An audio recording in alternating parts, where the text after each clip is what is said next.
Hello students. तो जैसा कि आप देख पा रहे होंगे कि आज का हमारा टॉपिक आपको स्क्रीन पे दिख रहा है tense. Tense is equal to translation. यदि आप टेंस सीख लेंगे तो ट्रांसलेशन बनने लगेगा और टेंशन ख़त्म हो जाएगी। तो चलिए आज हम जो है टेंस की टेंशन को ख़त्म करते हैं और अंग्रेजी में ट्रांसलेशन सीखते हैं। यदि आप इस वीडियो में लास्ट तक बने रहेंगे, 30 मिनट अपना इस वीडियो को देंगे, तो मैं गारंटी लेता हूँ कि आप 30 मिनट बाद जो है हिंदी के सेंटेंसेस को ईजीली जो है इंग्लिश में ट्रांसलेट कर पाएंगे। फॉर एन एग्जांपल, जैसे राम वॉज गोइंग यानी राम जा रहा था, या हम बोलें कि राम नहीं जा रहा था, क्या बोलेंगे? तो आप बोलेंगे कि राम वॉजंट गोइंग। तो ऐसे करके जो है आप जो है पूरा ट्रांसलेट कर पाएंगे। तो बिना देरी के वीडियो को स्टार्ट करते हैं। Let's start the video. और अब से ये वीडियो फेसलेस रहेगी यानी पीपीटी बेस्ड रहेगी। So let's start the video. तो जैसा कि आप देख रहे हैं ये है टेंस। टेंस कुछ नहीं है, बस क्रिया का रूप को अच्छे से समझ लेना, वर्ब को ही अच्छे से समझ लेना, वर्ब के फॉर्म्स को जो है समझ लेना, उसके नियम जान लेना ही टेंस है। तो ये उसी से रिलेटेड है। अब देखिए टेंस में जैसे एक वाक्य दिया है यहाँ पे कि राहुल वेंट टू मुंबई यानी राहुल मुंबई गया, और Rahul is going to Mumbai यानी राहुल मुंबई जा रहा है। तो आप यहाँ पे देखेंगे कि दो कार्य हो रहे हैं। पहला काम तो ये है कि टेंस आपको दिखा रहा है कि राहुल मुंबई गया यानी काम यहाँ पे पूरा हो गया, और यहाँ पे काम क्या है? काम जारी है।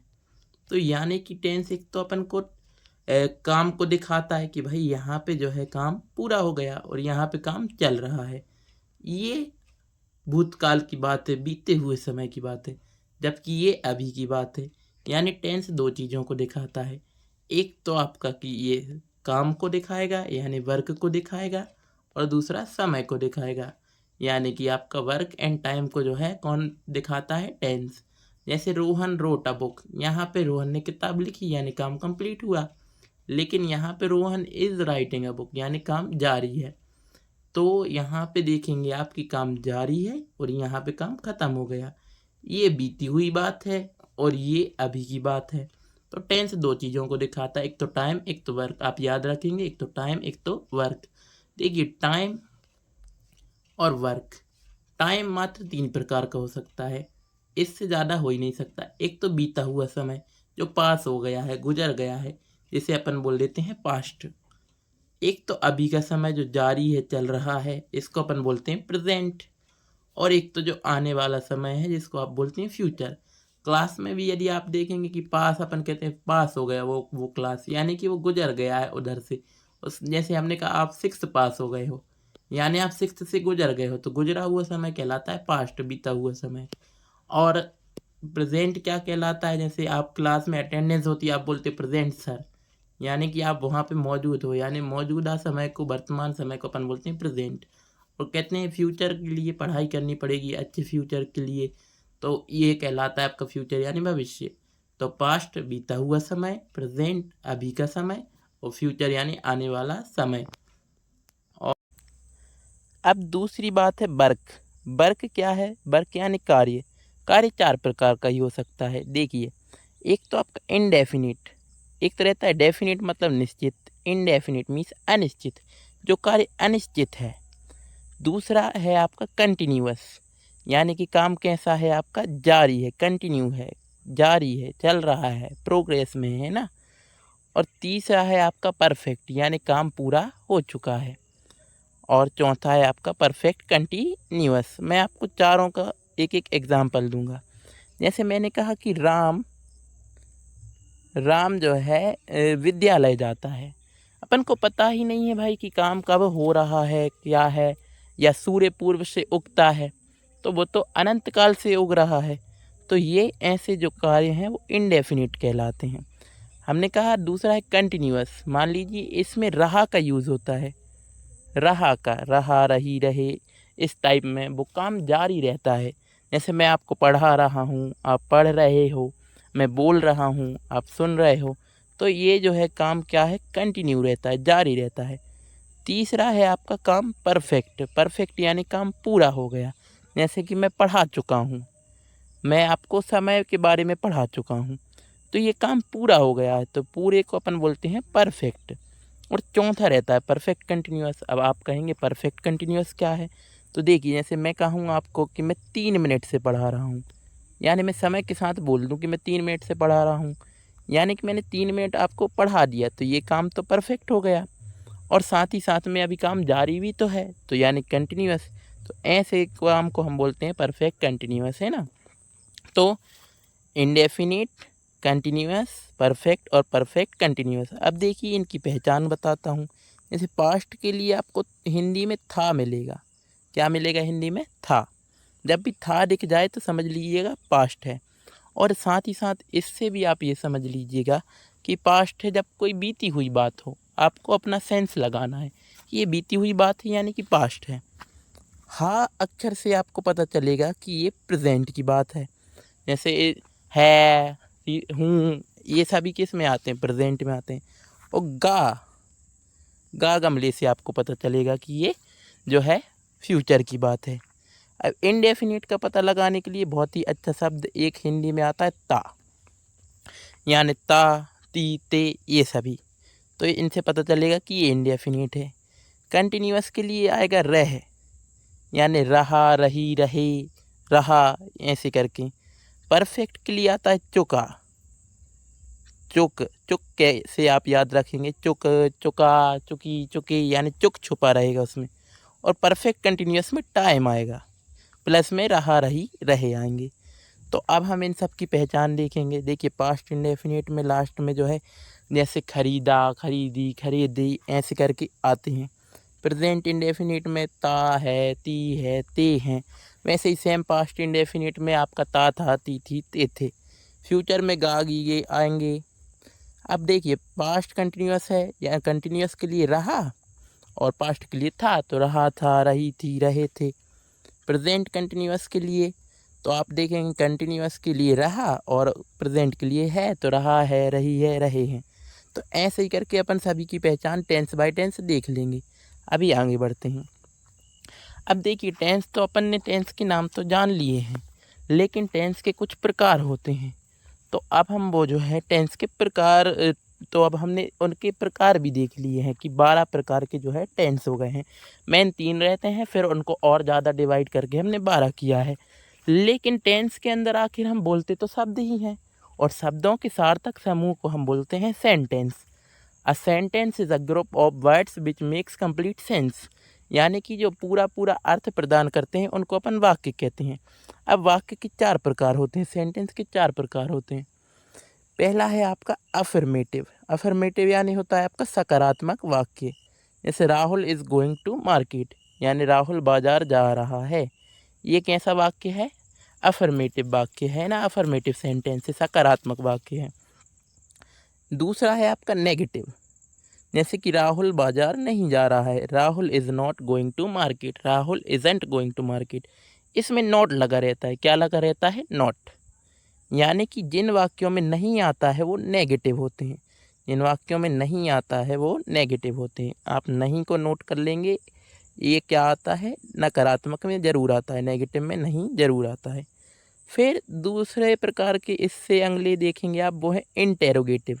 इंटेरोगेटिव यानी होता है प्रश्नवाचक वाक्य।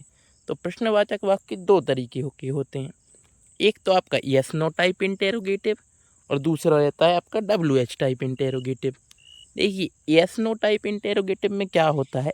ऐसे प्रश्न जिनका आंसर हम यस या नो में दे सकते हैं, यस या नो में दे सकते हैं, वो कहलाते हैं आपके यस नो टाइप इंटेरोगेटिव।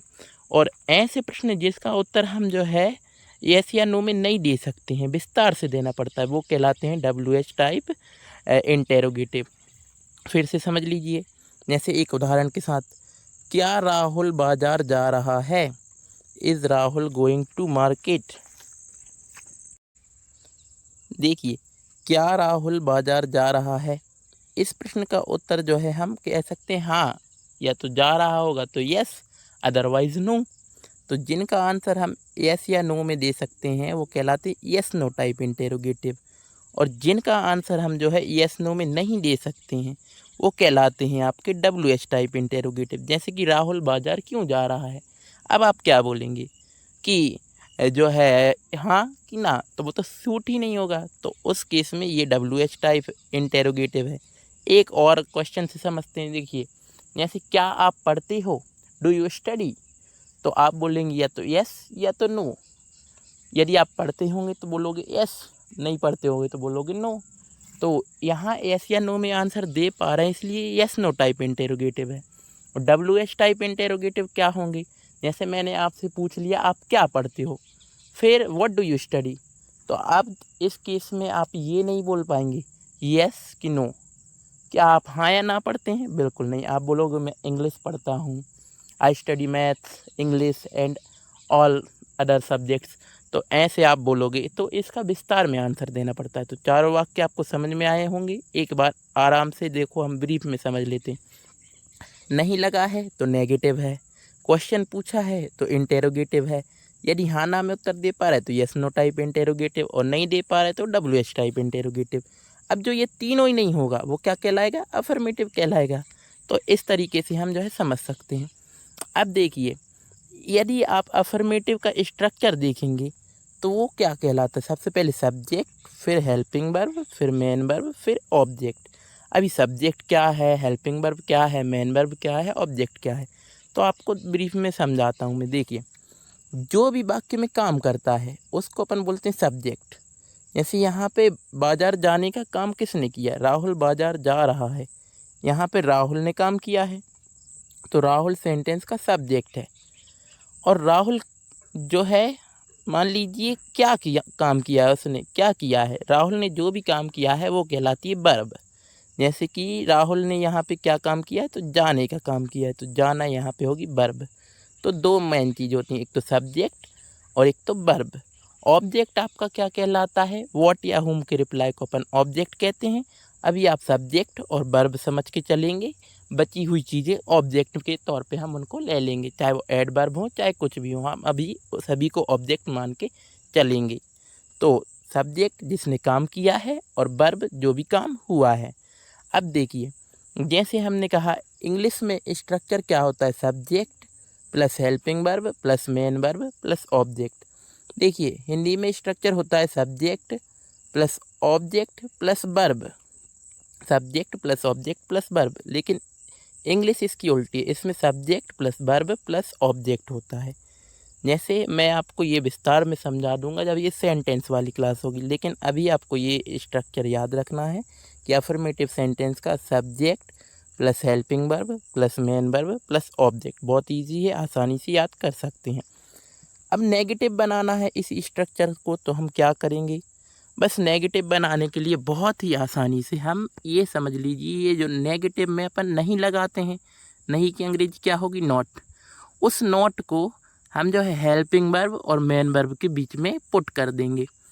ये समझ लीजिए ये नॉट है ना, इसको ये हेल्पिंग वर्ब और मेन वर्ब की दोस्ती पसंद नहीं है, ये दोनों बहुत हल्ला कर रहे हैं, दोनों बहुत बात कर रहे हैं, चुप ही नहीं हो रहे हैं। तो समझ लीजिए टीचर आए, टीचर ने बोला कि जाओ इन दोनों के बीच में बैठ जाओ, बहुत बातें करते हैं, तो ये नॉट जो है इन दोनों के बीच में जाके बैठ गया है। तो नेगेटिव का स्ट्रक्चर क्या होगा, subject plus helping verb plus not plus main verb plus object, यानी कि हेल्पिंग वर्ब के बाद नॉट लगा के नेगेटिव बनाते हैं। अब यस नो टाइप में क्या होगा, देखिए यस नो टाइप में आप अफर्मेटिव वाला स्ट्रक्चर जो आपने याद किया है, subject plus helping verb plus main verb plus object, उसमें से हेल्पिंग वर्ब को आगे कर दीजिए, तो ये हो गया हेल्पिंग वर्ब, फिर सब्जेक्ट, फिर मेन वर्ब, फिर ऑब्जेक्ट। और चूंकि हम क्वेश्चन पूछ रहे हैं इसलिए फुल स्टॉप की जगह हम लगाएंगे क्वेश्चन मार्क। तो हमारा स्ट्रक्चर हो जाएगा helping verb plus subject plus main verb plus object, यानी हेल्पिंग वर्ब को जो है हम आगे लगा के यस नो टाइप इंटेरोगेटिव बनाते हैं। अब आ गया आपका WH टाइप क्वेश्चंस, उनके लिए क्या स्ट्रक्चर होता है, देखिए तो जो आपने यस नो टाइप स्ट्रक्चर है ना, यस नो टाइप इंटेरोगेटिव का आपने स्ट्रक्चर बनाया है, उसी स्ट्रक्चर के बस आगे हमको जोड़ देना है WH वर्ड, WH वर्ड। तो आप देखेंगे WH word plus helping verb plus subject plus main verb plus object, ये इस तरह का स्ट्रक्चर बनेगा। अब आप कहेंगे WH वर्ड्स क्या हैं, तो WH वर्ड्स वे वर्ड्स होते हैं जिनमें W और H लगा रहता है और जिनसे हम क्वेश्चन पूछते हैं। जैसे आप कहेंगे वाई, वाई मीन्स क्यों। आप कहेंगे व्हाट, व्हाट मीन्स क्या। बच्चे बहुत ज़्यादा मस्ती करते हैं इसमें, कहते हैं व्हाट मीन्स क्या होता है सर, तो अपन बोलते हैं क्या, तो कहते हैं आपको नहीं पता। तो ऐसे भी होते हैं बच्चे। तो यहाँ पे इनमें डब्ल्यू और एच छिपा रहता है, इसलिए डब्ल्यू एच वर्ड्स कहलाते हैं।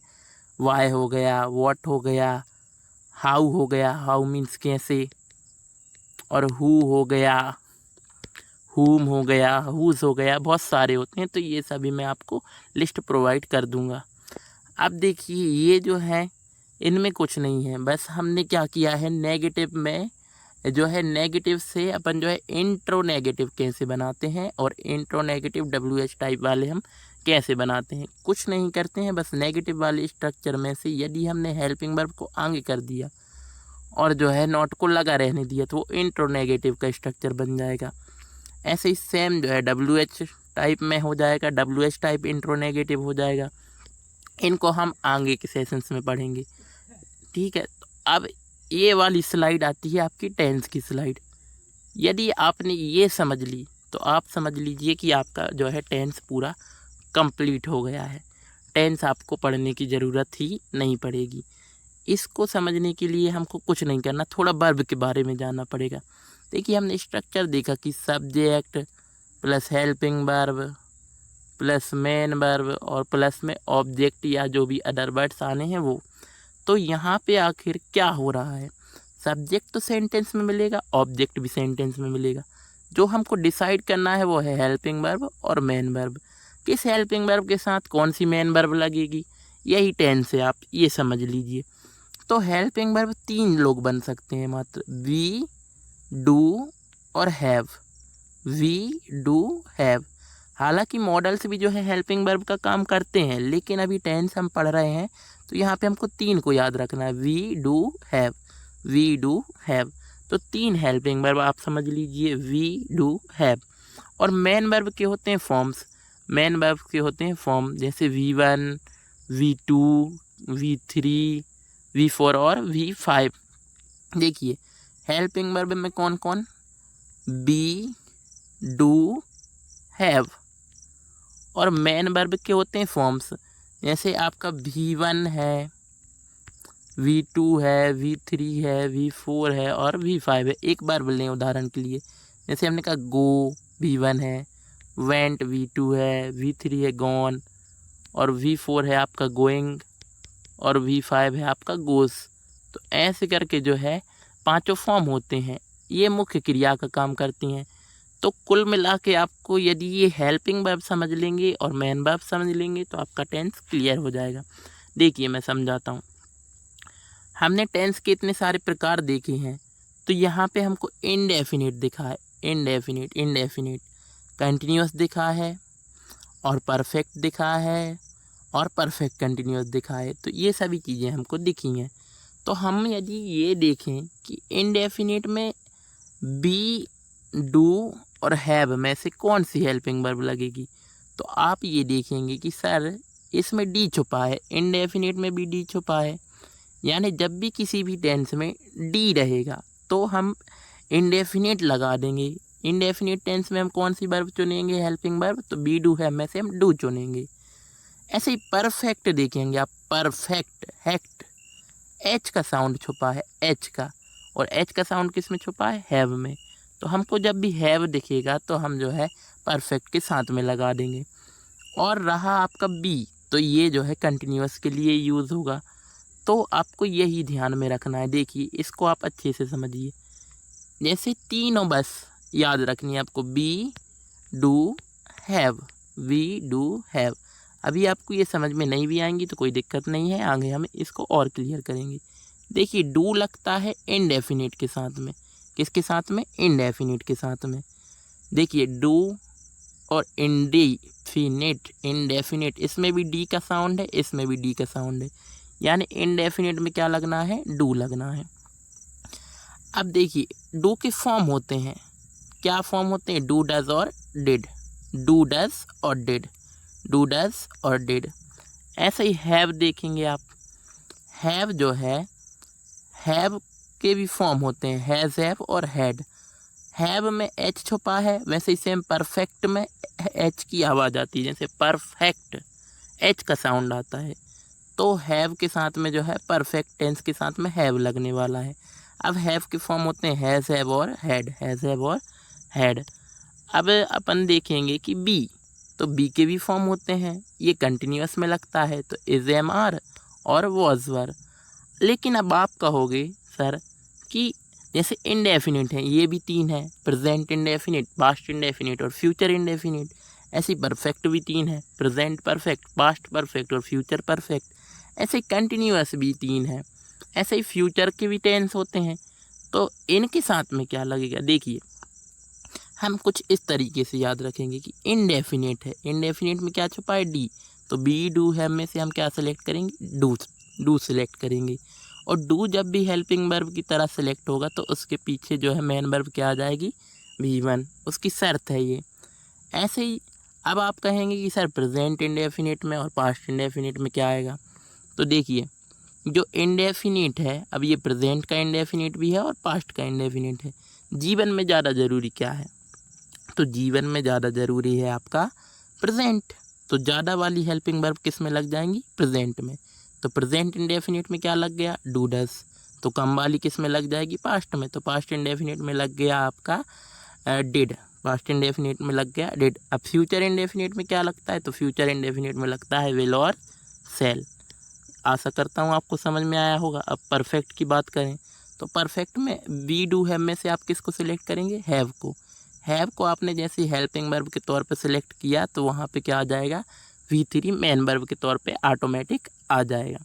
अब परफेक्ट, तो आप कहेंगे प्रेजेंट के परफेक्ट में क्या, तो ज़्यादा वाली ले लेंगे अपन, हैज़, हैव, और पास्ट के परफेक्ट में कम वाली, हैड। ऐसे ही अब हम करेंगे तो फिर फ्यूचर के परफेक्ट में क्या आएगा, तो फिर फ्यूचर के परफेक्ट में आ जाएगा, देखिए फ्यूचर के लिए विल और सेल याद रखना है आपको सदा, फ्यूचर के लिए विल और सेल। और परफेक्ट के लिए क्या लिया है अपन ने, हैव, तो या तो विल हैव या तो सेल हैव। अब कंटिन्यूअस की बात करें तो देखिए प्रेजेंट के कंटिन्यूअस में इज, एम, आर। यदि बी लिया है कंटिन्यूअस में सदा बी ही आएगा, और बी के बाद में V1 में ING जिसको अपन V4 बोलते हैं वो आएगा। तो कंटिन्यूअस आपने लिया तो प्रेजेंट कंटिन्यूअस में इज, एम, आर और पास्ट कंटिन्यूअस में वॉज, वर। तो फ्यूचर कंटिन्यूअस में क्या आएगा, तो फ्यूचर के लिए विल और सेल, और कंटिन्यूअस के लिए बी, तो विल बी या सेल बी। अब देखिए आपको यदि ये स्लाइड यहाँ पे समझ में नहीं आई है तो घबराने की बिल्कुल ज़रूरत नहीं है, वीडियो को छोड़ेंगे नहीं, आगे समझेंगे। आगे बहुत इजी तरीके से बताया है, एनिमेशंस के द्वारा बताया है, तो बिल्कुल भी डरने की ज़रूरत नहीं है। यहाँ पे समझ में नहीं आया तो मूव ऑन कर जाते हैं अपन। So let's continue the video. ये आपको यहाँ पे याद रखने की ज़रूरत नहीं है। प्रेजेंट इंडेफिनिट में देखिए डू डज आते हैं, डू किसके साथ, डस किसके साथ, ये मैं थोड़ा बता दूँ। देखिए सब्जेक्ट 2 टाइप के होते हैं, एक तो सिंगुलर एक तो प्लूरल। जैसे हमने कहा राम, राम अकेला सिंगुलर है, लेकिन हमने कहा राम एंड श्याम, तो वो वहाँ पे वो प्लूरल हो गए। तो सिंगुलर और प्लूरल, तो सिंगुलर के साथ में क्या लगता है, देखिए डू और डज में सिंगुलर के साथ क्या लगेगा, तो बहुत इजी ट्रिक बताता हूँ आपको। देखो सिंगुलर में क्या छुपा है, एस, तो जिन जिन वर्ब में एस छुपा होता है वो सब सिंगुलर के साथ लगती हैं।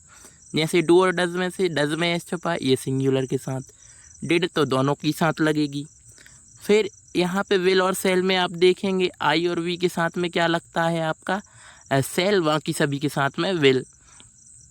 अब यहाँ पे प्रेजेंट कंटिन्यूअस में देखेंगे आप इज, एम, आर लग रहा है, तो यहाँ पे इज सिंगुलर के साथ और आर प्लूरल के साथ और आई के साथ में एम, तो वही है, इसमें भी एस छुपा है, तो ये भी किसके साथ में लगनी, सिंगुलर के साथ में, सिंगुलर यानी एक।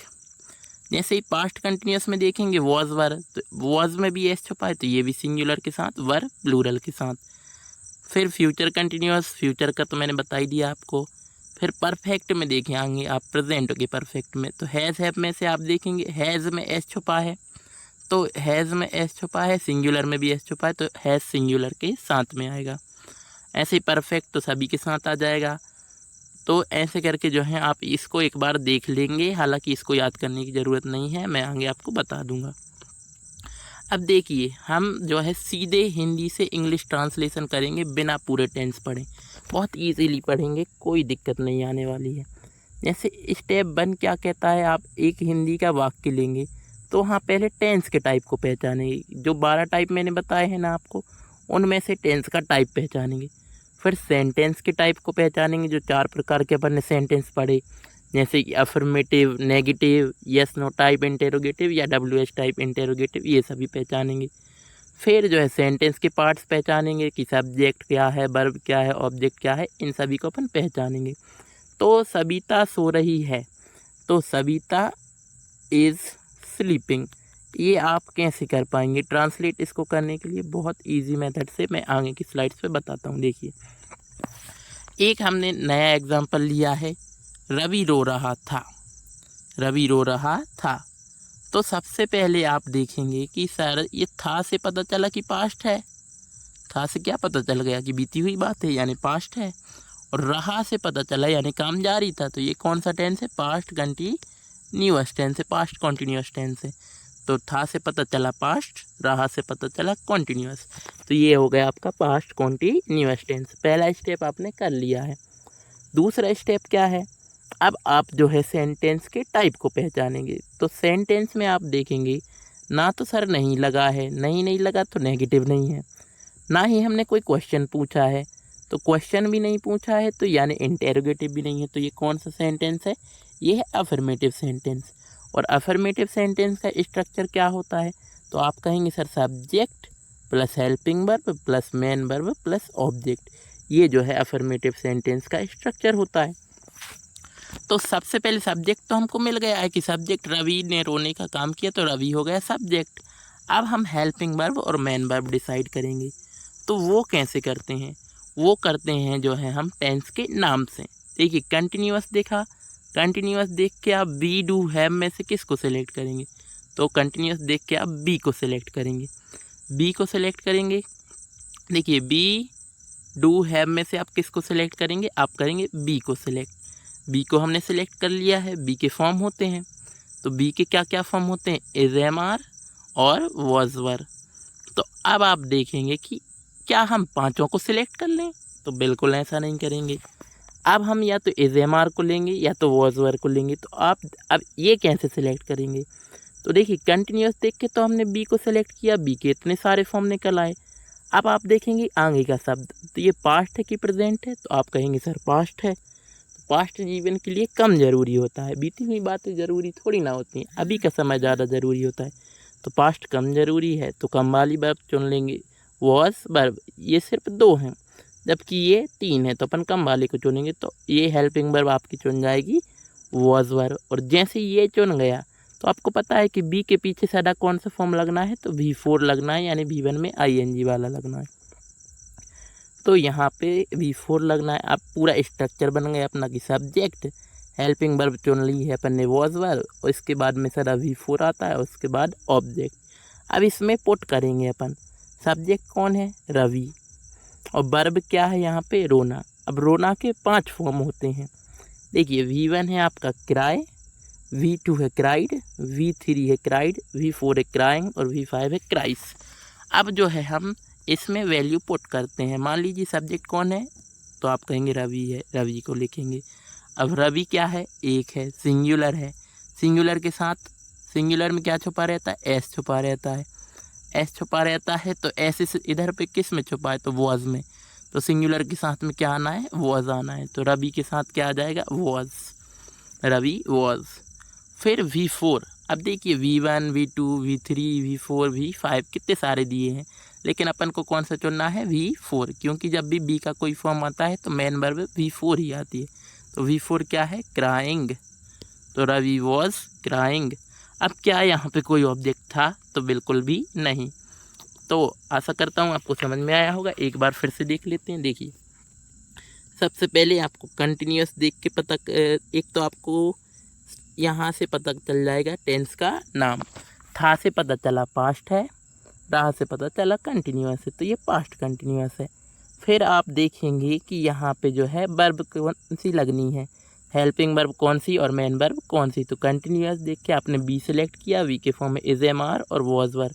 देखा पास्ट कंटिन्यूअस है, पास्ट कंटिन्यूअस है तो कम वाले को चुना, वॉज वर्ब को चुना, वॉज वर्ब को चुना, वॉज वर्ब चुनते ही V4 आ गया। Subject plus was verb plus V4 plus object. अब ये पांचों फॉर्म होते हैं ये मैंने जो है एक वीडियो बना के बताए हैं। मेन वर्ब के 5 फॉर्म होते हैं, उनको याद करना रहता है, बहुत ईजी रहता है इनको भी याद करना। यदि आपने वो वीडियो नहीं देखा है तो देख लीजिएगा। अब इसी में हम जो है सब्जेक्ट पहचानते हैं जो भी काम करता है, वर्ब पहचानते हैं, उसके बाद इनको जो है इस स्ट्रक्चर से जमा देते हैं। सब्जेक्ट कौन था? रवि। रवि के साथ वॉज और फिर यहाँ पे V4 क्राइंग, तो रवि वॉज क्राइंग। सॉरी, आगे चल के आपको पता चलेगा कि जो है ये देखिए ये बहुत इजी होता है। अब आगे हम देखते हैं अगला, रवि रो रहा है। अब आप देखेंगे कि सर है को देख के पता चला कि प्रेजेंट है। आपने बताया था कि हाँ ये तो अभी की बात है ना, तो हाँ यदि आपको दिखता है किसी भी रूप में तो वो प्रेजेंट है।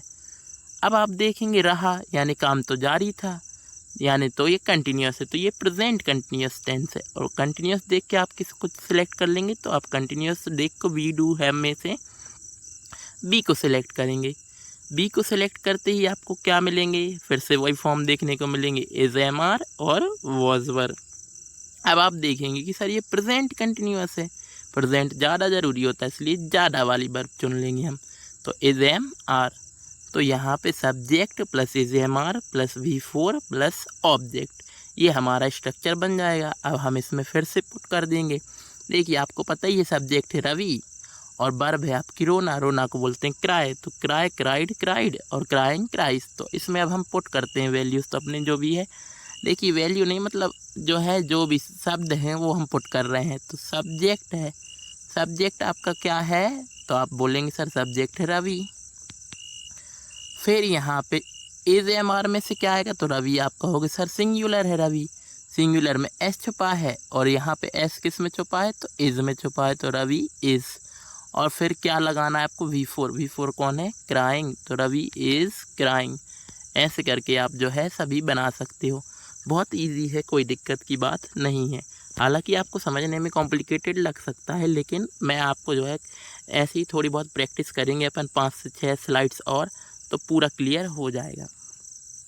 अब देखिए, अब है से तो आपको पता चला कि सर प्रेजेंट है, और चुका से आपको पता चला कि ये काम पूरा हो चुका है।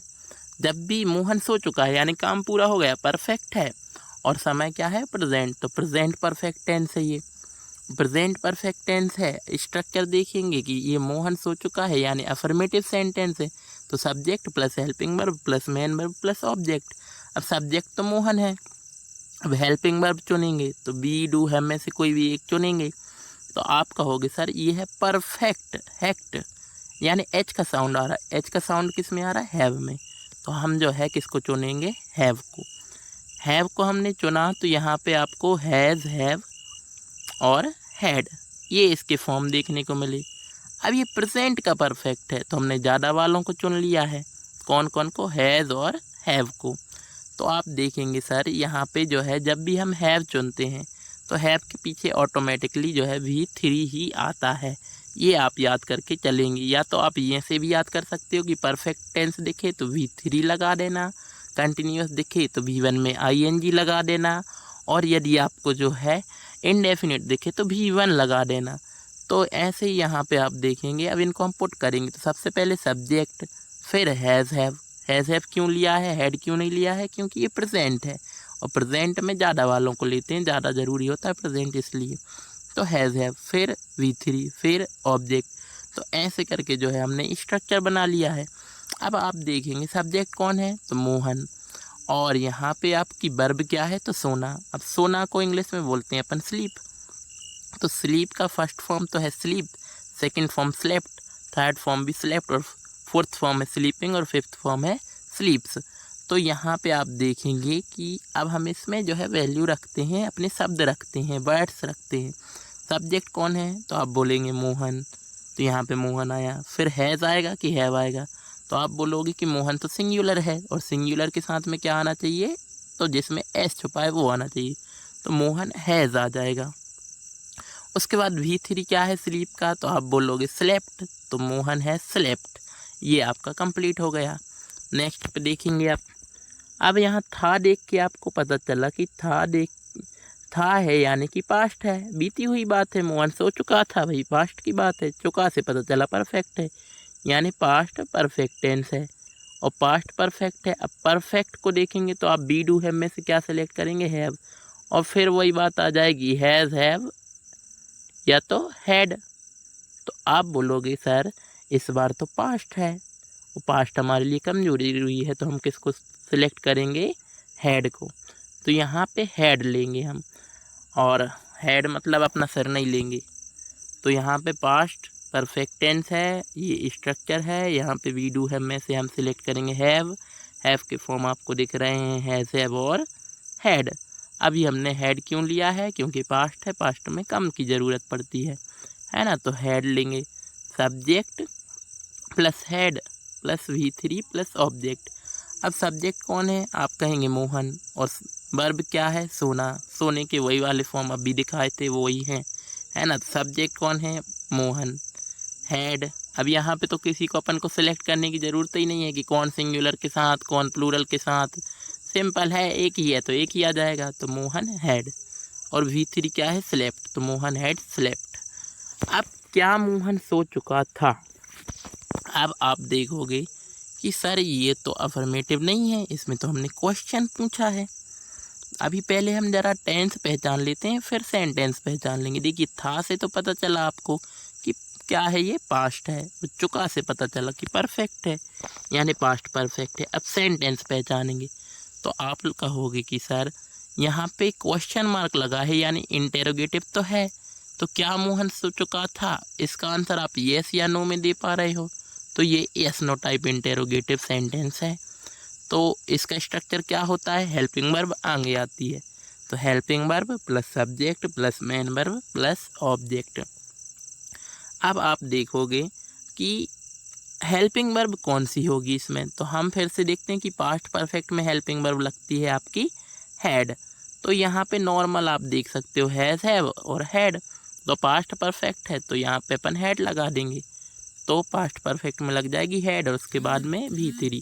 ऐसे करके आपके जो है कुछ ना कुछ आप इजीली कर पाओगे। एक बार फिर से समझेंगे, परफेक्ट है तो परफेक्ट में H की आवाज़ आई तो हैव को सिलेक्ट किया। अब हैज़, हैव या हैड, तो आप कहेंगे सर ये पास्ट है, और पास्ट में हमको ज़्यादा की ज़रूरत थोड़ी ना पड़ती, पास्ट में तो कम की पड़ती, तो अपन ने हैड लिया। Had plus subject plus V3 plus object. अब इस स्ट्रक्चर में हम रख देंगे इसकी वैल्यू को। तो हैड मतलब यहाँ पे अब देखो सब्जेक्ट कौन है, मोहन। वर्ब क्या है, सोना, सेम वही फॉर्म है। देखिए हैड मतलब पहले हैड का हैड आ गया, फिर सब्जेक्ट, सब्जेक्ट कौन है आपका, मोहन, तो मोहन आ गया। फिर क्या आएगा, V3, V3 क्या कहलाएगा आपका यहाँ पे, स्लेप्ट, स्लेप्ट, तो यहाँ पे V3 आ गया, स्लेप्ट। और फिर यहाँ पे ये आपका पूरा स्ट्रक्चर बन गया है, इसका जो है ट्रांसलेशन हो गया है। क्या मोहन सो चुका था, हैड मोहन स्लेप्ट। तो यहाँ पे जो है आगे और बढ़ सकते हम जो है देखेंगे। देखिए अभी तक यदि आपने जो है वीडियो को लाइक नहीं किया है, चैनल को सब्सक्राइब नहीं किया है तो कर लीजिए, बहुत मेहनत लगती है इसको बनाने में। नेक्स्ट आप देखेंगे क्या मोहन सो चुका है, तो आप फिर से देखेंगे कि सर है से पता चला कि प्रेजेंट है, और चुका से पता चला कि परफेक्ट है, यानी ये कौन सा टेंस है, तो आप बोलोगे प्रेजेंट परफेक्ट टेंस। अब जो है प्रेजेंट परफेक्ट टेंस है, आप पहचान गए हैं इसको। अब यहाँ पे हम सेंटेंस का स्ट्रक्चर देखेंगे, तो ये यस नो टाइप वाला इंटेरोगेटिव है, तो helping verb plus subject plus main verb plus object, ये स्ट्रक्चर लगेगा। प्रेजेंट परफेक्ट में हेल्पिंग वर्ब कौन सी लेंगे, देखिए परफेक्ट के लिए हम क्या लेंगे, हैव। हैव के फॉर्म क्या क्या होंगे आपके, तो आप बोलोगे सर हैज़, हैव और हैड, हैज़, हैव और हैड। तो प्रेजेंट है तो ज़्यादा को ले लेंगे, तो हैज़, हैव, तो यहाँ पे आ जाएगा हैज़, हैव। और यहाँ पे जैसे ही परफेक्ट देखते हैं या हैज़, हैव देखते हैं तो V3 लगा दीजिए, कोई प्रॉब्लम नहीं होगी। तो अब आप देखेंगे कि सर या तो हैज़ लेंगे या तो हैव लेंगे, तो आप फिर से कहोगे मोहन सिंगुलर है, सिंगुलर के साथ हैज़ लगता है, तो हैज़, यहाँ पे आप कहेंगे हैज़ मोहन स्लेप्ट। अब देखिए ऋषभ पिज्ज़ा नहीं खाएगा। अब आप कहोगे गा शब्द देख के आपको क्या पता चला कि फ्यूचर है। देखिए ना अब इसमें चुका लगा है, यानी काम पूरा भी नहीं हुआ है। ना ही इसमें रहा लगा है ना काम चल रहा है, तो ये कौन सा टेंस है? तो फ्यूचर इंडेफिनिट टेंस है। अब फ्यूचर इंडेफिनिट टेंस में क्या आता है तो आपको बता दूं, फ्यूचर की जिम्मेदारी पूरी ले रखी है विल और सेल ने, फ्यूचर इंडेफिनिट की खासकर। तो फ्यूचर इंडेफिनिट क्या है? विल और सेल। तो विल और सेल आएगा, यहाँ पे हम विल और सेल देख लेते हैं। विल किसके साथ आता है? मैक्सिमम के साथ विल ही आता है। सेल आप सिर्फ आई और वी के साथ में लगाते हैं, वो भी इंटेरोगेटिव में। आजकल सेल जो है कगार पे है। किसकी कगार पे है? लुप्त होने की कगार पे है। कुछ समय बाद सेल को ऐसे पढ़ेंगे कि एक सेल नाम का प्राणी था, वो विलुप्त हो गया है ना। तो विलुप्त प्राणियों की कगार में सेल का यूज़ बहुत कम होने लगा है आजकल। मॉडर्न इंग्लिश में विल का यूज़ ज़्यादा है, तो आप 99% जगह पे विल ही लगा दीजिएगा। इसके बाद जो है जब अपन सेपरेट पढ़ेंगे तो मैं आपको बताऊंगा कि विल का कहाँ यूज़ करना है और सेल का कहाँ करना है। आई और वी के साथ में सिर्फ जो है इंटेरोगेटिव क्वेश्चन होंगे, उनमें सेल लगाना कंपलसरी है। अब देखिए नहीं लगा है यानी ये नेगेटिव है, और नेगेटिव है तो नेगेटिव टाइप का स्ट्रक्चर लगेगा। नेगेटिव का स्ट्रक्चर क्या होता है? Subject plus helping verb plus not. Helping verb और मेन वर्ब के बीच में क्या आएगा? नॉट। फिर ऑब्जेक्ट। सब्जेक्ट कौन है यहाँ पे? आप कहेंगे सर सब्जेक्ट है यहाँ पे ऋषभ, और खाना क्या है यहाँ पे? वर्ब। खाने को क्या बोलते हैं? ईट। ईट, एट, ईटन, ईटिंग और ईट्स, ऐसे करके जो है आपकी वर्ब है। देखिए सब्जेक्ट कौन है? ऋषभ, तो यहाँ पे ऋषभ पुट करेंगे, इसके साथ विल लगा देंगे। फिर क्या आएगा? नॉट आएगा। फिर वी1 है क्या? ईट। आप देख सकते हो वी1 है ईट, तो यहाँ पे ईट। और ऑब्जेक्ट क्या है? ऑब्जेक्ट है पिज़्ज़ा, तो Rishabh will not eat pizza. ये जो है आपका क्या आ जाएगा? इसका पूरा ट्रांसलेशन आ जाएगा। यहाँ पे वीडियो जो है 41 मिनट की हो चुकी है। अब जो है वीडियो को हम ज़्यादा लंबा नहीं करेंगे, 2-3 स्लाइड्स और पढ़ेंगे और जो है इसे एंड करेंगे। अब क्या महिमा और शिखा गाना गाती थीं? देखिए थी से पता चला कि पास्ट है, और ता से आपको पता चलता है कि इंडेफिनिट है, यानी ये कौन सा टेंस है? तो आप बोलोगे सर ये पास्ट इंडेफिनिट टेंस है। अब पास्ट इंडेफिनिट टेंस है, देखिए पास्ट इंडेफिनिट टेंस है, और सेंटेंस किस प्रकार का है? तो इसका आंसर आप यस या नो में दे सकते हो। ये क्वेश्चन है और इसका आंसर आप यस या नो में दे सकते हो, इसलिए ये क्या है? आपका यस नो टाइप इंटेरोगेटिव, जिसका स्ट्रक्चर क्या होता है? हेल्पिंग वर्ब पहले आती है, सब्जेक्ट और मेन वर्ब, ये सब्जेक्ट वगैरह बाद में आते हैं। तो अब देखिए पास्ट इंडेफिनिट टेंस है, यहाँ पे आप देखेंगे कि इंडेफिनिट में क्या छुपा है? डी छुपा है। डी से क्या आता है? तो डू, और डू के फॉर्म क्या होते हैं? तो आप जानते हैं डू के फॉर्म होते हैं डू डज और डिड, डू डज और डिड। तो अब आप देखेंगे ये पास्ट इंडेफिनिट है, और पास्ट इंडेफिनिट है यानी कम वर्ब्स की ज़रूरत नहीं है, 1 2, और ये है सिर्फ 1, तो हम कम वाले को लेंगे तो डिड आ जाएगा। और जब भी डिड आता है, डू डज आते हैं, इनके बाद में सदा क्या आने वाला है? V1। तो यहाँ पे जो आप देखेंगे स्ट्रक्चर क्या हो जाएगा? हेल्पिंग वर्ब की जगह पे डिड और मेन वर्ब की जगह पे V1। तो स्ट्रक्चर हो जाएगा did plus subject plus V1 plus object. अब इसी में हम जो है पुट करेंगे वैल्यूज़ को, अपने वर्ड्स को। तो डिड क्या है आपका? डिड का डिड आ जाएगा। देखिए इससे पहले आपको ये तो पता ही होगा कि गाना गाने को हम सिंग्स बोलते हैं, सिंग बोलते हैं ना। तो V1 है सिंग, V2 है सेंग, V3 संग, और V4 है सिंगिंग, और V5 है सिंग्स। तो ऐसे करके आप देख लेंगे। डिड का क्या हो जाएगा? डिड। सब्जेक्ट कौन है? सब्जेक्ट है महिमा और शिखा, यानी महिमा एंड शिखा, तो यहाँ पे ये सब्जेक्ट हैं। अब आप देखेंगे कि एक ये है और एक ये है, यानी 2 लोग हैं, और 2 लोग हैं तो यानी सिंगुलर तो है ही नहीं, सिंगुलर नहीं है तो क्या है? प्लूरल है। लेकिन क्या आपको सिंगुलर प्लूरल देखने की ज़रूरत है? बिल्कुल नहीं है। क्यों? क्योंकि यहाँ पे डिड लगा है, अपन को सिलेक्ट ही नहीं करना है। तो डिड महिमा एंड शिखा, और फिर यहाँ पे क्या आ जाएगा? V1 Singh a song. तो ऐसे करके आप जो है देख सकते हो।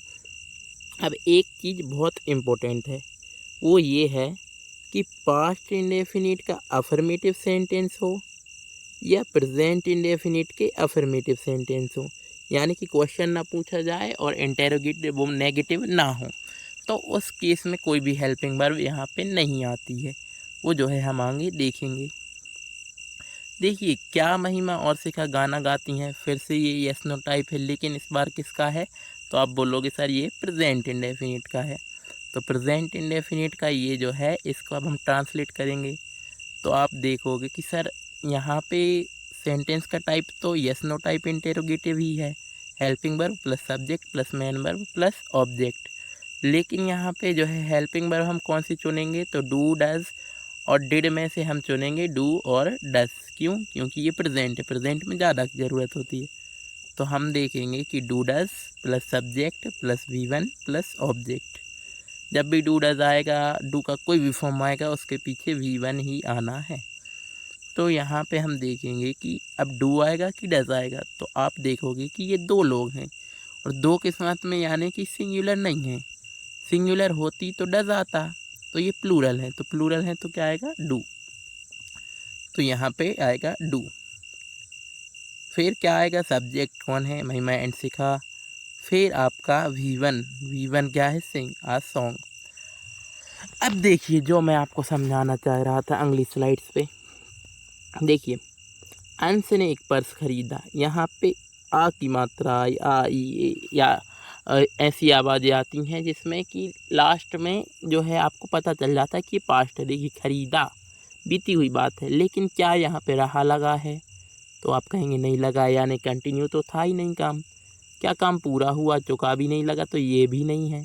तो यानी कौन सा टेंस है? तो आप कहोगे ये पास्ट इंडेफिनिट टेंस है। और पास्ट इंडेफिनिट टेंस में भी कौन से प्रकार का सेंटेंस है? तो आप कहोगे सर इसमें ना तो नहीं लगा है, ना ही इसमें हमने कोई प्रश्न पूछा है। तो इस केस में ये जो है ये अफर्मेटिव सेंटेंस है, और अफर्मेटिव सेंटेंस का स्ट्रक्चर होता है subject plus helping verb plus main verb plus object. लेकिन मैं आपको बता रहा था कि पास्ट इंडेफिनिट का अफर्मेटिव हो या प्रेजेंट इंडेफिनिट का अफर्मेटिव सेंटेंस हो, उसमें कभी भी जो है कोई भी हेल्पिंग वर्ब नहीं लगती है, यानी कि हम जो है इस हेल्पिंग वर्ब का स्वाहा कर देंगे। तो अब यहाँ पे क्या लगेगा मेन वर्ब में? तो आप देखेंगे कि हमने इतने सारे फॉर्म देखे लेकिन कहीं V2 नहीं लगाया है। तो पास्ट इंडेफिनिट में हम क्या लगाते हैं? V2। तो इसका स्ट्रक्चर होता है, ये सब प्रोसेस इसमें नहीं होगी। क्यों नहीं होगी? क्योंकि ये पास्ट इंडेफिनिट का अफर्मेटिव है। सीधा स्ट्रक्चर लगता है सब्जेक्ट प्लस में हेल्पिंग वर्ब हट जाएगी, यहाँ पे V2 प्लस ऑब्जेक्ट। अब देखिए सब्जेक्ट कौन है? तो आप कहोगे अंश है सब्जेक्ट। तो यहाँ पे अंश और ख़रीदने को बोलते हैं बाय, बाय बॉट बॉट और बाइंग बाइस। तो यहाँ सब्जेक्ट कौन है? अंश रखा। फिर V2 क्या है आपका? वॉट। और फिर आपका जो है ऑब्जेक्ट क्या है? आ पर्स। तो अंश बॉट आ पर्स। याद रखेंगे, नोट कर लेंगे कि पास्ट इंडेफिनिट के अफर्मेटिव में और प्रेजेंट इंडेफिनिट के अफर्मेटिव में कोई भी हेल्पिंग वर्ब नहीं लगती है। पास्ट इंडेफिनिट के अफर्मेटिव में लगता है आपका V2 सीधे, और प्रेजेंट इंडेफिनिट के अफर्मेटिव में लगता है V1 और V5। सिंगुलर के साथ V5, प्लूरल के साथ V1।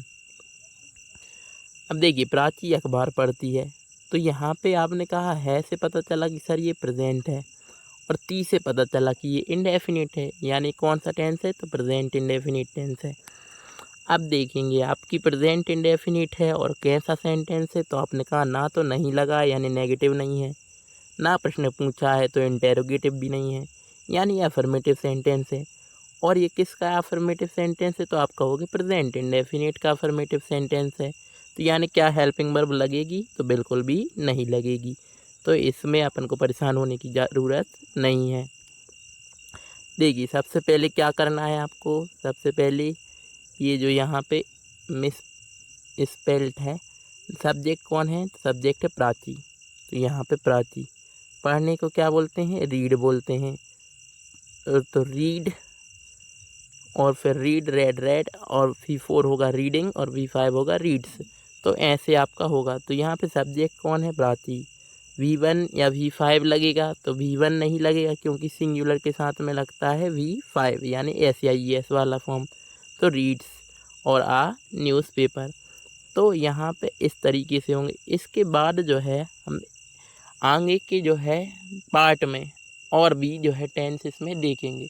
मैक्सिमम हमने कवर कर लिया है। लास्ट वाला यदि आपको समझ में नहीं आया होगा तो मैं आपको समझा देता हूँ। देखिए ये एक सेंटेंस था हमारा कि प्राची अखबार पढ़ती है। पहले हिंदी में लिखते हैं, प्राची अखबार पढ़ती है। देखिए, तो यहाँ पे आप देखेंगे कि सर ये ती है, ता है, ते है से पता चला प्रेजेंट है। ऐसे क्या पता चला आपको कि ये प्रेजेंट है। और ती से पता चला कि ये इंडेफिनिट है, यानी ये कौन सा टेंस है, प्रेजेंट इंडेफिनिट टेंस है। और प्रेजेंट इंडेफिनिट टेंस का स्ट्रक्चर होता है सिंपल सा, आपका सब्जेक्ट हेल्पिंग वर्ब नहीं लगेगी, सीधे लगेगा V1 या V5 प्लस ऑब्जेक्ट। सब्जेक्ट कौन थी, तो आप कहेंगे सर प्राची। और यहाँ पे जो है आपकी सीधे क्या आएगा, V1 या V5। तो आप कहेंगे ये सिंगुलर है, तो सिंगुलर के साथ आता है V5। तो यहाँ पे पढ़ना वर्ब थी, पढ़ने को क्या बोलते हैं, रीड। इसका V5 कैसे बनाते हैं, ऐसे ही एस लगा दो तो रीड्स। और लास्ट में क्या है आपका, न्यूज़ पेपर, तो न्यूज़ पेपर। तो ऐसे करके जो है आप इसका जो है ट्रांसलेशन कर सकते थे।